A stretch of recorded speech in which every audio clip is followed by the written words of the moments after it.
What's up, guys? Four-wheeler doctor back again. I think it's gonna be an easy one. 350 Rancher here, electric shift. It's actually got a foot shifter on it, and there's this part in there, and I've actually replaced it on a couple of these that breaks from time to time. The one time that I was riding with somebody, when it broke, a stick came up and jammed up this shifter until it would only go, I think it would only go up in gears and wouldn't go down in gear. And I'm pretty sure the display is a little messed up on this thing, but it looks like it's in 5th gear, and it won't gear down and won't crank up naturally, and it's very tough to roll around. So I'm thinking that thing's broke behind that front cover. So I'm gonna dig in there and kind of show you what I'm gonna do to fix it. You can kind of halfway feel with the shifter. It's very easy to push down, and much more difficult going up. Doesn't really make any noise going down as if it's trying to turn the transmission. So I'm banking on that part that's messed up. But to start off with, I'm gonna pull these mud flaps off the front here. I got to get the front cover off. This is a 4-wheel drive bike, so I'll have to loosen up the front diff, slide it forward to get the drive shaft out. So I'm gonna start off with the mud flaps, and then I'll cut the camera back on and get ready to do the diff. Alright, guys, gotta excuse the camera angle here. I got this thing stood up on the back rack. I don't really know if that's gonna make it any easier or not, but that's just the way we're gonna do it. I'm gonna pop this front cover off. I want to take that O-ring off of that output shaft there. This is a 4-wheel drive model, or sometimes that O-ring will mess up the seal when you pop it out. So there's a little pry tab here right there below the exhaust. You can stick a screwdriver on that, take and tap it with a hammer. I think that was a little bit more than a tap, so take and hit it with a hammer and get it to come off. Then you can pry up on this cover. We're going to try to pull this thing out on this left side, or the side closest to the camera. Just lift everything straight up.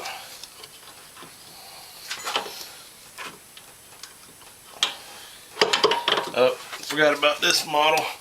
350 Ranchers are one of the ones that the front cover won't come off unless you take the dipstick out. So get it screwed out here real quick.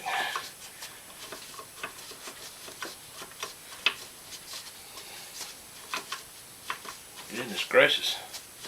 This thing's got about 6 inches of thread on it, and they're fine thread. I'm just kidding, but it's what it feels like.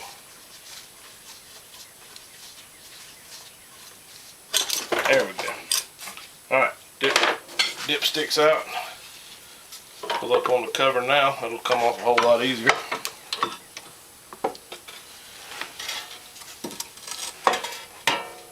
Slide everything out of here. Nothing appears to be broke on here. There is an a washer, I'm sorry, on this shaft here. Alright, guys, let me get a flashlight and I'll show you what I think the problem is, and we'll get down there to it, and I'll let you know here shortly. This okay, so this arm right here, it has these two little ears on it that let it shift up and down, and I about bet you that's what the issue is. Only problem is I gotta take that oil tube off here. This shaft and this stuff here will come off pretty easy, and I think the oil tube's the only thing I got to take out. So I got to pull that oil tube off. There's 2 bolts on it, 2 10mm bolts. One here at the front of the tube, and one over there under the clutch. I think I can get both of those out pretty easy. So let me get those 2 loosened up. I'll cut the camera back on right before I pull everything out of there. All right, guys, got a little bit of light on the situation now. Got the oil tube loose. We'll grab a bag to stick these parts in. First thing you want to pull off, which normally falls off if you don't stand it up on the rear end, is this thing with the 3 balls on it. Then this arm here in the center of the change clutch. I usually like to go ahead and pull that bearing and retainer out of that center of the change clutch too.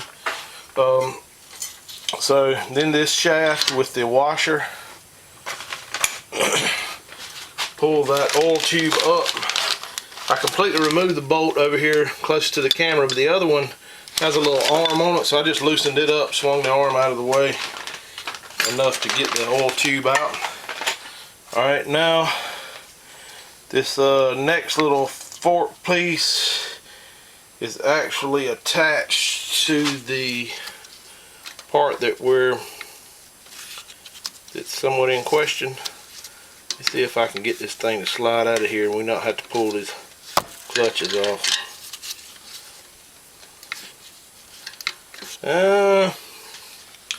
Well, it looks like we'll have to pull the clutch off. This pin here is keeping it from coming all the way up. So I'm thinking I'm gonna have to pull the clutch off because it just won't slide up quite far enough. And now I'm gonna have to pull both the clutches off because I'm pretty sure I can't get the change clutch off with this one still on here. So let me get the 27mm on the impact and pull both of those off, and I'll cut the camera back on in a sec. Alright guys, I got the nut off of this centrifugal clutch, and my infamous 2-jaw puller here that's got a little bend to it. Just tighten this thing up by hand, and you can actually push on the puller most of the time. I say most of the time because probably when I put it on the spot right here, it's not going to work. And pull this pull this clutch off, I'm sorry. There, I won't say pressed on there, but it's not just, it doesn't just slip right off. I've seen people beat these with a hammer and all kind of stuff, so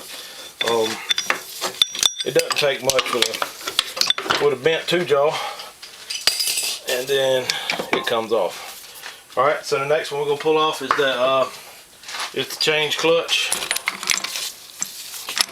I might just keep the camera running on this because I think it should take a second.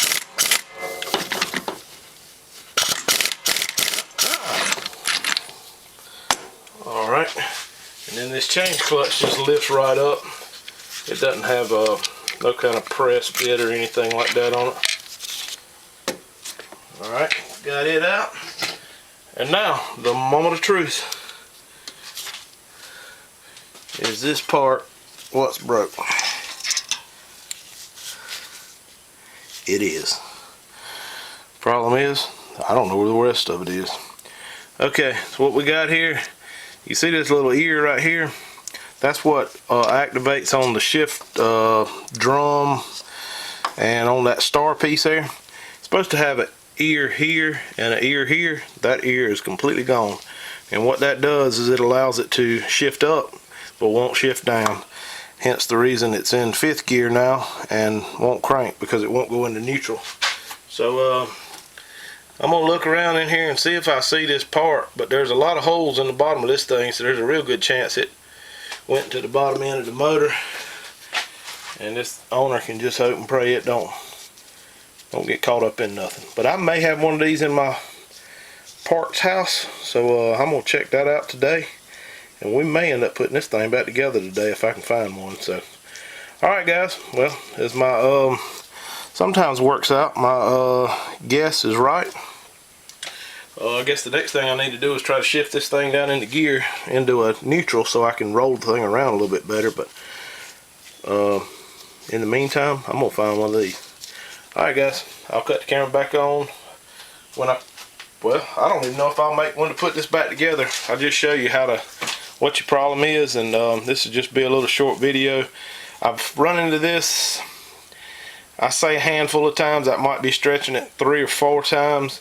What happens a lot of times, I actually was riding with a guy that this happened to, and I may have said this in an earlier part, but a stick came up and hit the foot shifter and jammed it into gear, and it broke this part. And I have replaced, like I say, 3 or 4 of these before. So undoubtedly it's a little bit of a weak link of the system, but this 4-wheeler probably ain't had the easiest life, so to say it's tore up now is probably not that big a deal. So let me see if I can find one of these, stick it back together. You guys check out my other videos. I just have some random ones like this on there from time to time. Most of the time I'm rebuilding motors and differentials, and we're going to try to get a riding video in here one day or another if we ever get to go riding. So, alright, y'all have a good day.